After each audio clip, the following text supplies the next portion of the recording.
Hello, hello. We're going live earlier today. I'm not available this evening, so I thought I would come on earlier, hop on a little earlier rather than cancel it altogether because we are talking about fails. I'm great at fails. So this is a good one for me and for you. You can learn from all of my mistakes, which there's a lot.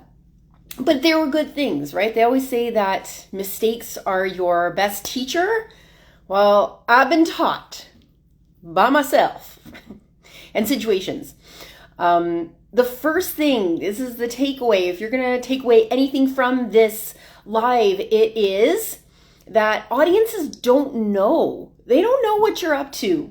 Just like you don't know what I'm up to. So I could be completely messing up my speech right now and you would never know. Yeah, so that's fun. So I want you to think about, see, I say so and I say quite a bit. So see, I'm trying really hard to not do that. So if I pause for a moment, it's not that I had like something wrong happening with my brain. There's already something up there, but that's a separate live. That's on a different account. We won't go there. And what I'd like to chat with you about, see, I did it. I'd like to chat with you about how audiences don't really know what you're up to. And you might have an idea of what your speech is going to be about and what you're going to be speaking about, but they don't know your speech word for word. I'd like you to think about that. I'd like you to think about how you could be up there saying anything that you want to. And the audiences would just be sitting there and being like, okay, I can say so sometimes. I really want to say it now. So be cognizant of the fact that if you mess up your words, what you're going to say, if you don't get to all of the details of your speech, that's okay. Because as long as they get the main ideas, that's really what you want to get across anyways. And it's going to be a little bit more authentic because you're going to be speaking from a place of authenticity. It's authentic because you're showing authenticity. Isn't that a concept? And what I'm trying to say with that is that you will be connecting more with your audience if you do that. So that is, again, our main goal. And we want to really drive that home. Every IG Live, the main purpose of speaking online, speaking on a stage, is to impact others, and how we impact others is by connecting with them naturally. Not try. I don't try here. The only thing I try to do is look a little less tired, so I put makeup on and I do things with my hair, and I try to wear outfits that aren't going to be too loud in the sense that you won't be concentrating on what's coming out of my mouth. You're going to be concentrating on what's happening here. So ergo, I try to keep it together. But in terms of like having a speech together, I never really have a speech put together. I have ideas in my head. I used to be that person who would go, before I went on live, I'd have to write out all of my points. And while it was good because I was able to kind of go through my speech a little bit more fluidly, it was fluidly, my language, man.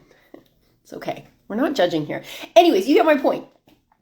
And so, if I had all my points out, it would be easier for me to get out what I'm trying to say. But it also kind of was a little bit more mechanical, and we don't like that. We want to have authenticity. And now what you are getting is the real live version of me not saying so, which is really challenging. Yeah, but you're getting it. And it's going to make you connect with me a little bit more because I'm sure that some, or if not you, you know somebody who's saying something and they say it all the time and you're like, ooh, I wish they would stop. Yeah. Like is there a replacement for so? Like I want to say and a lot, but I don't want to continue on that. I want to start a new...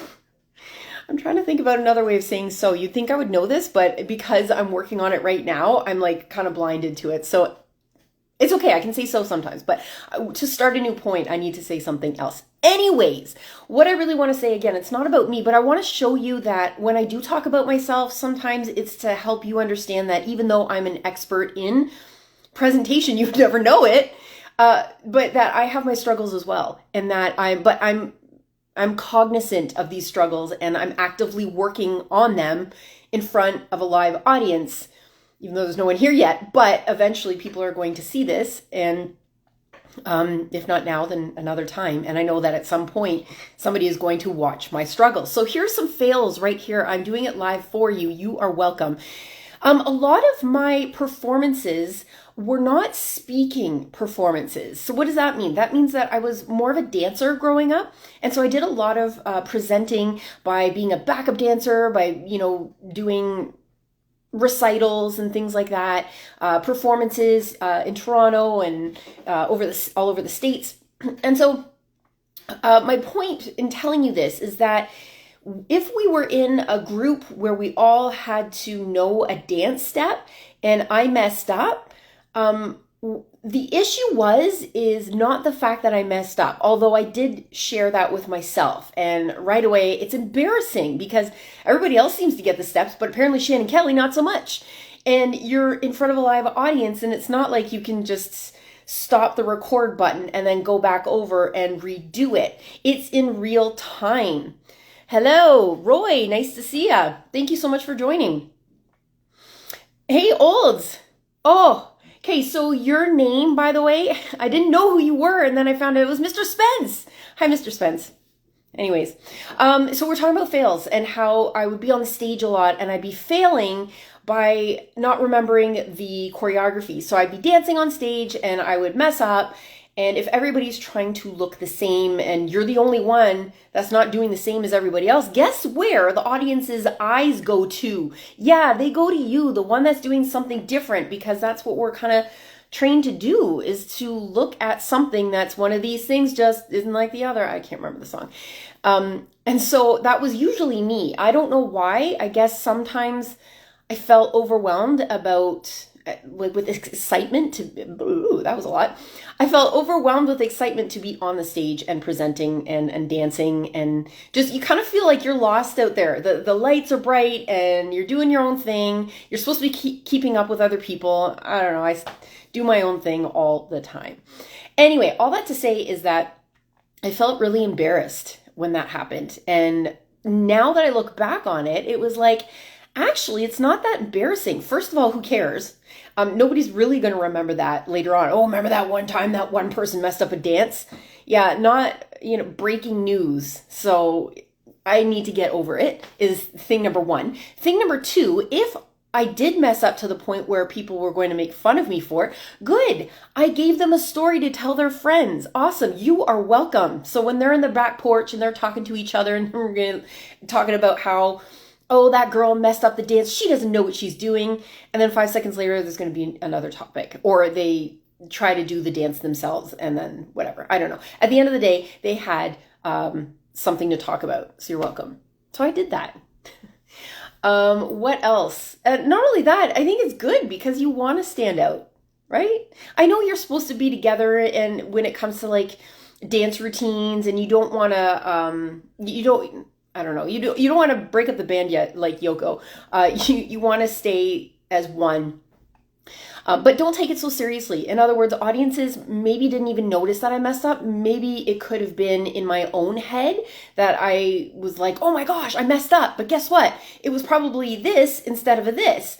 I don't know that the audience would pick up on that move. So anyway, so if you're like me and you're struggling and you do something like this instead of this, I'm sure it's okay. You're fine. If it is a public speaking thing, again, if you mess up on your words, which I do on the hour, every hour, on the minute, every minute, that's okay. Make fun of it, laugh at it. Or if you're not in a position to laugh at it and you want to just say, oh, excuse me, what I really meant to say was, or if you fumble on words, you don't even have to acknowledge it. You just say, excuse me, and then you keep going. That's something that I've seen done, and that works as well. But like me, if you mess up, you say something and then you're like, whoa, that was a lot. Sometimes people can relate to that because nobody's perfect. At what point did somebody say like, I speak perfectly? And I would like to meet that person. If you find that person, let me know. I'd like to meet them. I'd like to hear them and watch them and see if there's something that I can pick up. Not in a mean way, just in a, there's nobody that's perfect. Sometimes it takes me a while to get to the point, but I'm there. Sometimes you need to fast forward. That's okay. So what else would I would like to share with you? Oh, there was this other one time, last example, because we're talking about my fails. I think I said that, but I can't remember. It's a holiday. I don't know where my brain goes, especially on holidays. When I was in the mall with my mom one time, I moved down to Florida Gulf Coast University to take marine biology out there. And my mom, I had a day off during the week, and my mom took me to the mall. And I don't know what happened. Again, I'm a dancer. I should know about my surroundings. And so we went walking in the mall, and I must have been off in space talking about a story. I was telling my mom a story, and she goes into the store, and we'd already mentioned, okay, we're going to go into the store. And she'd already turned in, and I was still talking, and I kept going. Boom! I hit a glass wall. What? Who does that? I've never done that in my life.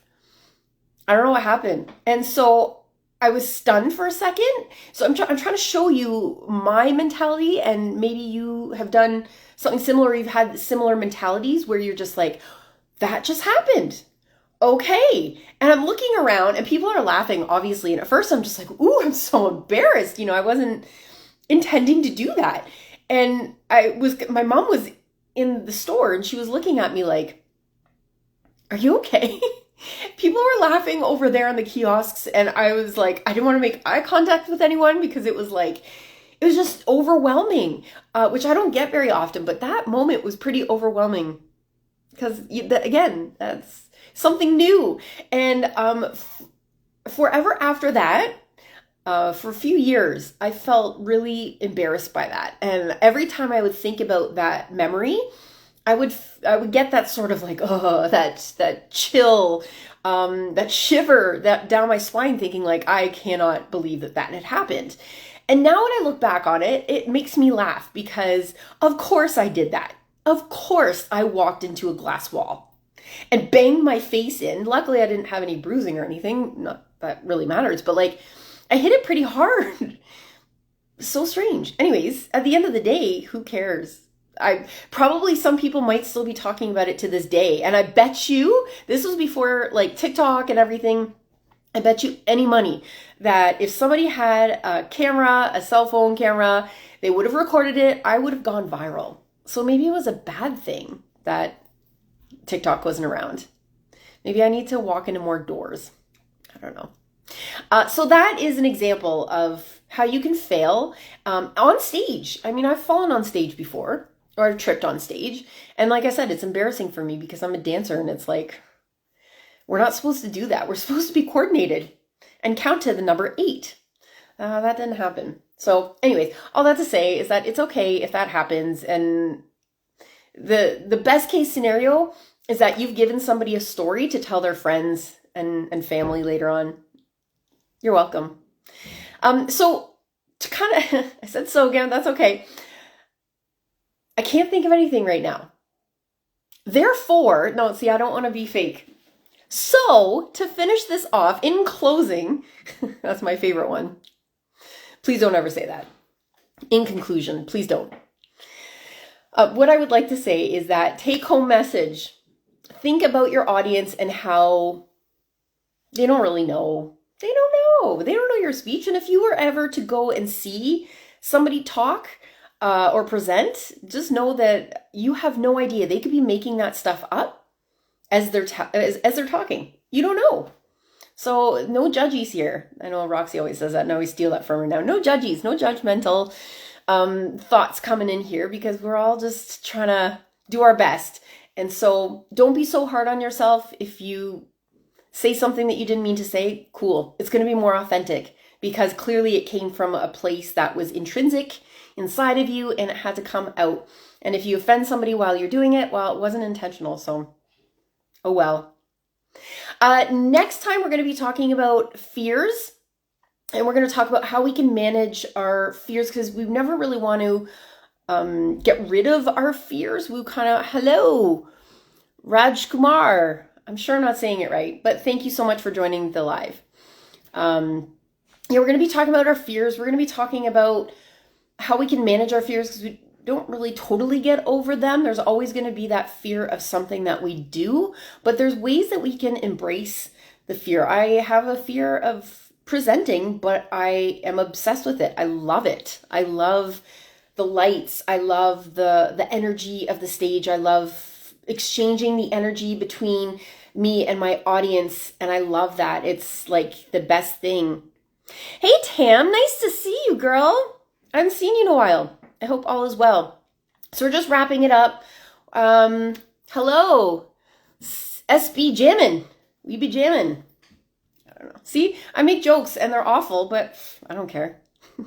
People, the worst that will happen is somebody will pop off alive. It's okay. It's all good. What was I saying? So to sum up is that, oh yeah, nobody knows what you're saying. And if you offend anyone, who cares? It's just, you're not intending to, you're just being you. And that's all that matters. Last time we talked about style as well. And you're welcome to, because I wore stuff that actually goes. I didn't wear my pink and orange and all my plaids that go different ways. I don't want to do that to you. But anyways, it's your own style. And if you offend people with your own style, oh well. As long as you're aligned with what your message is, it's all good. So do what you need to do is what I'm trying to hit home. So yeah, just remember for next time, we're going to chat about how we can manage our fears, like our stage fright or coming online. There's a lot of people that said to me, actually, just to include this, is that there's a lot of people that have said to me about how going online, they don't like talking online on camera. And I get that, even though there's nobody technically physically in the room, it's like a Zoom call or going on lives. And I used to feel that way too, not saying that I never did. I did that. And I think I put that on my other account saying about how it is nerve-wracking because if you're not used to it, you're worried about saying the wrong thing. You're worried about being judged. You're worrying about being vulnerable, putting yourself out there, and that's normal. And what I would want you to think about is that, like, who cares? People will actually appreciate you more if you mess up because then they realize that you are human and they can connect with you. They can resonate with you. So that fear of being like, what if I forget all my lines?